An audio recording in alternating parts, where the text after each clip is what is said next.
সাত এমপি ছিলেন, কথা কোন ঠিক না বেঠি? সুফি ফজল রহমাতুল্লাহ আলাইহি কখনো মন্দিরে গিয়ে শুভেচ্ছা জানাইছেন এমন কোন দলিল পৃথিবীর ইতিহাসে দেখাইতে পারবে না। শাহজালাল ইমাম থেকে শুরু করে আজও পর্যন্ত কোন আল্লাহর ওলি মন্দিরে গিয়েছেন, পূজায় গিয়ে পূজার শুভেচ্ছা জানিয়েছেন। বিভিন্ন লাভের আশায় আল্লাহর ওলিরা ঘুরে না, আল্লাহর ওলিরা রাজা হতে চায় না, রাজাকে পর্যন্ত মুড়ি দিয়েছে। অথচ কুতুবুলের সাত এমপি ছিলেন, কথা কোন ঠিক না বেঠি?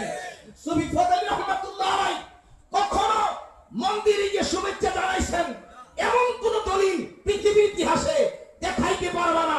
শাহজালাল ইমাম থেকে শুরু করে আজও পর্যন্ত কোন আল্লাহর ওলি মন্দিরে গিয়েছেন, পূজায় গিয়ে পূজার শুভেচ্ছা জানিয়েছেন।